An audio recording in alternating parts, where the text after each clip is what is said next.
قیامت سے پہلے ایک ایسا وقت بھی آئے گا کہ زمین سے قرآن اٹھا لیا جائے گا، سینوں سے بھی اٹھا لیا جائے گا اور بکس سے بھی، کتابوں سے بھی اٹھا لیا جائے گا۔ جی ہاں، دنیا میں کوئی ایسا نہیں ہوگا جسے قرآن یاد ہو، یعنی کتابی صورت میں جو قرآن ہے اس سے بھی قرآن گویا کلیئر ہو جائیں گے، وہ کتابیں میں قرآن نہیں ہوگا۔ یہ وہ دور ہوگا جس میں اسلام بھی مٹنے لگے گا۔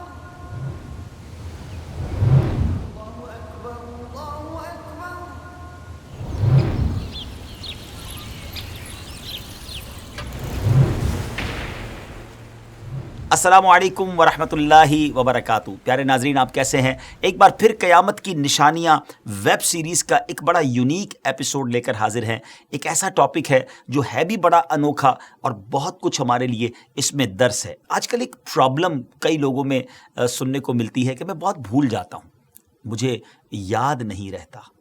یقیناً یہ بھولنا بھی ایک بیماری ہے، اور جب یہ بہت زیادہ بڑھ جائے تو یہ ہماری ڈس آرگنائزڈ زندگی کو واضح کرتا ہے۔ بھولنا یعنی نسیان، یہ انسانی دماغ سے تعلق رکھنے والا ایک مرض ہے، ہیومن برین سے اس کا تعلق ہے، اور یہ خرابی اکثر موئسچرائز ہونے کی وجہ سے، یعنی سردیوں میں بھی ہوتی ہے، اور رطوبت پیدا ہونے کی وجہ سے بھی بعض اوقات دماغ میں یہ ہو جاتی ہے۔ دماغ میں جب ورم ہو جاتا ہے، سویلنگ ہو جاتی ہے کسی پرٹیکولر پارٹ پر، تو ڈاکٹر بتاتے ہیں کہ اس کی وجہ سے بھی یادداشت کمزور ہو جاتی ہے۔ مگر یاد رہے کہ ماضی کی باتیں جب بندہ بھولنے لگے، حال کی باتیں بھولنے لگے، جس طرح دیگر بیماریاں کسی نہ کسی ریزن کے نتیجے میں ہوتی ہیں، اسی طرح بھولنے کا جو مرض ہے اس کے بھی کئی اسباب ہیں۔ جن وجوہات کی بنا پر نسیان کا مرض پیدا ہوتا ہے، ان میں سر فہرست گناہ ہے۔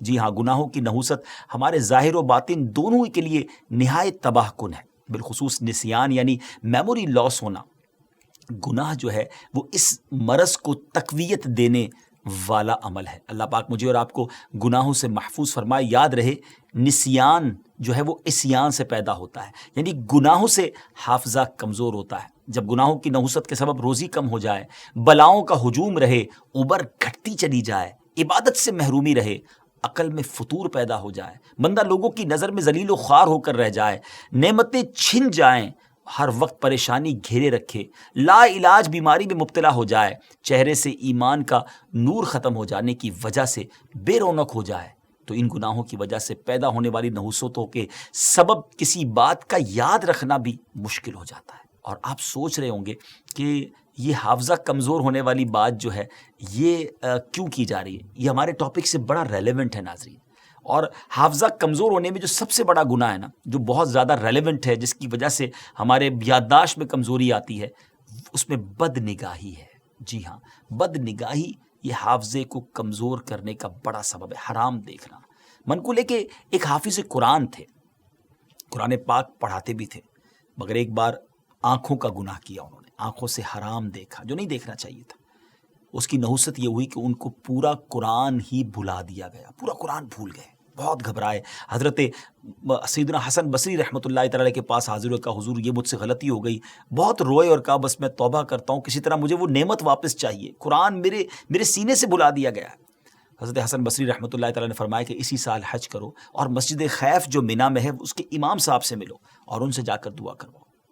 یہ شخص حج کو گیا، حج کے بعد مینا میں مسجد خیف میں گیا اور وہاں جا کر دیکھا کہ بزرگ ہیں، جو امام ہیں، بڑی عمر کے ہیں، اور دوران ملاقات انہوں نے دیکھا کہ ظہر کے بعد کوئی بڑی عظیم شخصیت آئی جس کے استقبال میں سب لوگ کھڑے ہو گئے۔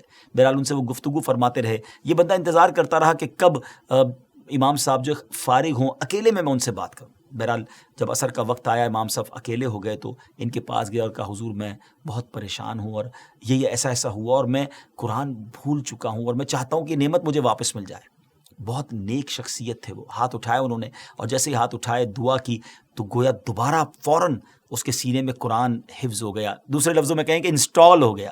بڑا خوش ہوا یہ شخص۔ تو اب امام صاحب نے بڑا انوکھا سوال کیا کہ تمہیں کس نے میرا پتہ بتایا ہے؟ تو اس نے عرض کی کہ حضور مجھے حسن بصری رحمۃ اللہ تعالی نے آپ کا پتہ بتایا ہے۔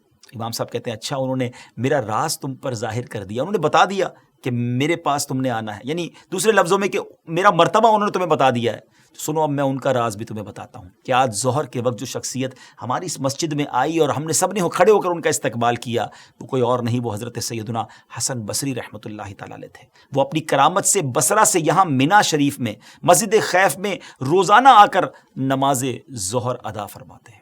بہرحال ناظرین یہ بزرگوں کی بڑی باتیں ہیں، لیکن اس واقعے سے جو بات سیکھنے کو ملی کہ نسیان جو ہے وہ عصیان سے ہوتا ہے، گناہوں سے انسان بہت زیادہ اس کا حافظہ کمزور ہوتا ہے، اور پھر جو حافظ قرآن ہوتے ہیں ان کو تو مزید اس بات کا خیال رکھنا چاہیے کہ وہ اپنے گناہوں سے اپنے آپ کو بچائیں تاکہ قرآن کی نعمت جو ہے وہ سینے میں بسی رہے، اور قرآن بھولنا استغفر اللہ یہ تو بہت زیادہ برا عمل ہے، اللہ پاک اس سے بھی ہمیں محفوظ فرمائے۔ لیکن ناظرین اب آئیے میں آپ کو اپنے ٹاپک کی طرف لاتا ہوں کہ قیامت سے پہلے ایک ایسا وقت بھی آئے گا کہ زمین سے قرآن اٹھا لیا جائے گا۔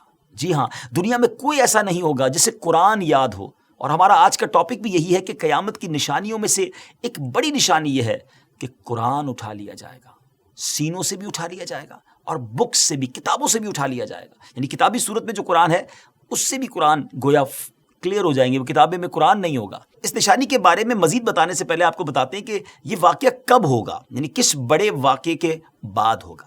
ناظرین یاد رہے کہ 4 انبیاء کرام ایسے ہیں جو ظاہری حیات کے ساتھ زندہ ہیں، ویسے تو سارے انبیاء زندہ ہیں، حدیث پاک میں آتا ہے نا کہ اللہ عز و جل نے حرام کیا ہے زمین پر کہ انبیاء علیہ الصلوۃ والسلام کے جسموں کو خراب کرے، تو اللہ عز و جل کے نبی زندہ ہیں اور روزی دیے جاتے ہیں، یہ حدیث پاک میں ہے۔ لیکن ان انبیاء کرام کو اللہ کی طرف سے جو وعدہ ہے موت کا، وہ کچھ لمحوں کے لیے وہ موت ضرور آئی، مگر پھر وہ ظاہری حیات کے ساتھ اپنی قبروں میں حیات ہیں۔ مگر 4 انبیاء ایسے ہیں جو فزیکلی بالکل ظاہری زندگی کی طرح حیات میں وہ موجود ہیں، اور وہ 4 انبیاء کون سے ہیں؟ 2 زمینوں پر، 2 آسمانوں پر۔ حضرت خضر علیہ السلام اور حضرت الیاس علیہ السلام یہ زمینوں پر ہیں، اور سبحان اللہ یہ ہر سال کتابوں میں آتا ہے کہ یہ ہر سال بیت المقدس میں روزے رکھتے ہیں رمضان کے، اور ہر سال حاجیوں کے ساتھ حج کرتے ہیں، سبحان اللہ۔ حضرت الیاس علیہ السلام جو ہیں وہ جنگلوں اور بیابانوں میں اس کی سیر فرماتے رہتے ہیں باقی سال، اور حضرت خضر علیہ السلام جو ہیں یہ سمندروں اور دریاؤں کی سیر فرماتے ہیں، اور آسمان میں حضرت ادریس اور حضرت عیسیٰ علیہ السلام ہیں، سبحان اللہ۔ ناظرین 2 انبیاء کرام جو آسمانوں میں زندہ ہیں ان پر بھی وعدہ الہی کے مطابق ابھی تک موت طاری نہیں ہوئی ہے۔ ان میں سے ایک تو حضرت سیدنا ادریس علیہ السلام ہیں۔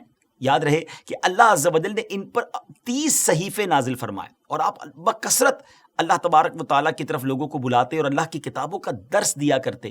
اتنے زیادہ درس دینے کی وجہ سے آپ کا نام، آپ کا لقب ادریس ہو گیا، اور آپ کا یہ لقب اس قدر مشہور ہو گیا، پاپولر ہو گیا کہ بہت سے لوگوں کو آپ کا اصلی نام ہی معلوم نہیں ہے۔ حضرت سیدنا کعب الاحبار رضی اللہ تعالیٰ عنہ سے مروی ہے کہ حضرت سیدنا ادریس علیہ السلام نے ایک دن ملک الموت سے فرمایا کہ میں موت کا مزہ چکھنا چاہتا ہوں، تم میری روح قبض کر دکھاؤ۔ ملک الموت نے حکم کی تعمیل کی اور ان کی روح قبض کی، اور اسی وقت آپ کی طرف لوٹا دی اور آپ زندہ ہو گئے۔ پھر آپ نے فرمایا کہ اب مجھے جہنم دکھاؤ تاکہ خوف الہی زیادہ ہو۔ چنانچہ ایسے ہی کیا گیا۔ جہنم کو دیکھ کر آپ داروغہ جہنم سے آپ نے فرمایا کہ دروازہ کھولو، میں اس دروازے سے گزرنا چاہتا ہوں۔ چنانچہ ایسا ہی کیا گیا اور آپ اس پر سے گزرے۔ پھر آپ نے ملک الموت سے فرمایا کہ مجھے جنت دکھاؤ، وہ آپ کو جنت میں لے گئے۔ آپ نے دروازوں کو کھلوا کر جنت میں آپ داخل ہوئے۔ تھوڑی دیر کے انتظار کے بعد ملک الموت نے کہا کہ اب آپ اپنے مقام پر تشریف لے چلیے، تو آپ نے فرمایا کہ اب میں یہاں سے کہیں نہیں جاؤں گا۔ اللہ تعالیٰ نے فرمایا کہ کل نفس ذائقۃ الموت، تو موت کا مزہ میں چکھ چکا ہوں۔ اور اللہ تعالیٰ نے یہ بھی فرمایا کہ وَإِن مِّنكُمْ إِلَّا وَارِدُهَا، کہ ہر شخص کو جہنم پر گزرنا ہے، تو میں گزر بھی چکا ہوں۔ اب میں جنت میں پہنچ گیا، اور جنت میں پہنچنے والوں کے لیے خداوند قدوس نے یہ فرمایا ہے وَمَا هُم مِّنْهَا بِمُخْرَجِينَ، کہ جنت میں داخل ہونے والے جنت سے نکالے نہیں جائیں گے۔ اب مجھے جنت سے چلنے کے لیے کیوں کہتے ہو؟ اللہ تعالیٰ نے ملک الموت کو وحی بھیجی کہ حضرت ادریس علیہ السلام نے جو کچھ کیا میرے اذن سے کیا، اور وہ میرے ہی اذن سے جنت میں داخل ہوئے، لہذا تم انہیں چھوڑ دو، وہ جنت ہی میں رہیں گے۔ چنانچہ حضرت ادریس علیہ السلام آسمانوں کے اوپر جنت میں ہیں اور زندہ ہیں۔ حضرت الیاس علیہ السلام اور حضرت خضر علیہ السلام آخری زمانے یعنی قیامت کے قریب وفات پائیں گے کہ جب کہ قرآن مجید اٹھا لیا جائے گا۔ جی ہاں ناظرین، حضرت عبداللہ بن عمر رضی اللہ تعالیٰ عنہما سے روایت ہے کہ قیامت اس وقت تک قائم نہ ہوگی جب تک قرآن جہاں سے آیا تھا وہیں لوٹ نہ جائے۔ عرش کے گرد قرآن کی ایسی بھنبھناہٹ ہوگی جیسی شہد کی مکھی کی ہوتی ہے۔ اللہ تعالیٰ قرآن سے فرمائے گا تیرا کیا حال ہے؟ قرآن عرض کرے گا اے میرے رب، میں تیرے پاس سے گیا اور تیری طرف لوٹ آیا ہوں۔ میری تلاوت تو کی گئی لیکن میرے احکامات پر عمل نہ کیا گیا۔ اور اسی طرح ایک اور جگہ حضرت عبداللہ ابن مسعود رضی اللہ تعالیٰ عنہ فرماتے ہیں بے شک یہ قرآن جو تمہارے سامنے موجود ہے ان قریب اٹھا لیا جائے گا۔ ایک شخص نے کہا یہ کیسے ہو سکتا ہے، حالانکہ ہم نے اسے دلوں میں اور صحیفوں میں محفوظ کر رکھا ہے، ہم اپنے بچوں کو اس کی تعلیم دیتے ہیں اور ہمارے بچے اپنی اولاد کو قرآن سکھاتے ہیں۔ تو آپ نے فرمایا وہ ایک رات میں چلا جائے گا اور صبح کے وقت لوگ اسے نہیں پائیں گے، اور اس کی صورت یہ ہوگی کہ قرآن دلوں سے اور صحیفوں سے محو یعنی غائب کر دیا جائے گا۔ حضرت سیدنا ابراہیم نخعی علیہ رحمۃ اللہ الولی فرماتے ہیں ایک رات ایسی آئے گی، ویورز ذرا غور سے سنیے گا، ایک رات ایسی آئے گی جس میں لوگوں کے سینوں سے قرآن پاک اٹھا لیا جائے گا، اللہ پاک پاکیزہ ہوا بھیجے گا جس سے تمام مومنین انتقال کر جائیں گے، پھر ایسے لوگ رہ جائیں گے جو نہ سچی بات کریں گے نہ اس کو عام کریں گے، بدکاری تو ایسے کریں گے جیسے گدھے اور جانور یہ عمل کرتے ہیں۔ حضرت سیدنا ابن عمر رضی اللہ تعالیٰ عنہما نے فرمایا کہ وہ لوگ 120 سال تک اسی حالت میں رہیں گے۔ حضرت ابو ہریرہ رضی اللہ تعالیٰ عنہ نے فرمایا کہ کتاب اللہ پر ایک ایسی رات آئے گی کہ لوگ صبح کریں گے تو قرآن کی ایک آیت بلکہ ایک حرف تک کسی کے دل میں نہ ہوگا، وہ سب تمام دلوں سے محو یعنی ڈیلیٹ ہو جائے گا۔ یہ وہ دور ہوگا جس میں اسلام بھی مٹنے لگے گا۔ چنانچہ حضرت حذیفہ نے فرمایا کہ اسلام دنیا سے ایسے مٹ جائے گا جیسے کپڑے سے داغ، یہاں تک کہ کسی کو معلوم ہی نہیں ہوگا کہ روزہ کیا ہے، حج کسے کہتے ہیں، اور صدقہ کیا شے ہے۔ اور قرآن مجید بھی ایک ہی رات میں اٹھا لیا جائے گا، یہاں تک کہ اس کی ایک آیت بھی باقی نہ بچے گی۔ چند بوڑھے مرد اور عورتیں بچ جائیں گے، وہ کہیں گے کہ ہم نے اپنے آبا و اجداد کو اس کلمہ یعنی لا الہ الا اللہ پر پایا، ہم بھی وہی کہتے پڑھتے ہیں۔ ڈیئر ویورز، یہ وہ وقت ہوگا جس کی صحیح منظر کشی ابھی نہیں کی جا سکتی۔ اس وقت قیامت کتنی قریب ہوگی کہ اس کے بارے میں امام غزالی رحمۃ اللہ تعالیٰ علیہ ارشاد فرماتے کہ اس وقت قیامت اتنی قریب ہوگی جتنی کہ پریگننٹ عورت کے بچہ جننے کی توقع ہوتی ہے کہ ابھی آئی کہ ابھی آئی۔ اللہ اکبر۔ اللہ پاک ان لوگوں کو اپنے حفظ و امان میں رکھے جو ایمان والے ہوں گے اور اس وقت اس صورتحال کا سامنا کر رہے ہوں گے، انہیں اپنے ایمان پر قائم رہنے کی ہمت و توفیق نصیب فرمائے۔ آخر میں ایک بہت اہم ٹاپک مزید مجھے آپ سے ڈسکس کرنا ہے کہ ہم میں سے بہت سارے خواہش رکھتے ہیں کہ قرآن مجید یاد کریں، لیکن ہم میں سے ایک طبقہ وہ ہوتا ہے جو قرآن یاد بھی کر لیتا ہے مگر پھر بھی وہ بھلا دیتا ہے۔ ناظرین، جو قرآن حفظ کرتے ہیں پھر اس کا دور نہیں کرتے، نہ اس کو یاد کرنے کے لیے کوشش کرتے ہیں، ان سے قرآن پاک بھلا دیا جاتا ہے اور ان کے لیے ہولناک عذاب کی وعیدیں بھی ہیں۔ نبی پاک علیہ الصلوۃ والسلام نے ارشاد فرمایا میری امت کے ثواب میرے حضور پیش کیے گئے، یہاں تک کہ میں نے ان میں وہ تنکا بھی پایا جسے آدمی مسجد سے نکالتا ہے، اور میری امت کے گناہ بھی میرے حضور پیش کیے گئے، میں نے اس سے بڑا گناہ نہ دیکھا کہ کسی آدمی کو قرآن کی ایک سورت یا ایک آیت یاد ہو پھر وہ اسے بھلا دے۔ ایک اور مقام پر فرمایا جو شخص قرآن پڑھے پھر اسے بھلا دے تو قیامت کے دن اللہ تعالیٰ سے کوڑی ہو کر ملے گا۔ اللہ اکبر، اللہ اکبر۔ ناظرین، یہاں ایک بات یاد رکھنی ہے کہ جو مکمل قرآن حفظ کر لے صرف انہی پر پورا قرآن یاد رکھنا، حفظ رکھنا ضروری نہیں ہے، بلکہ جو قرآن پاک کی ایک سورت یا ایک آیت بھی یاد کرے اس کے ہر کلمے کو، ایک ایک آیت کو یاد کرنا ضروری ہے۔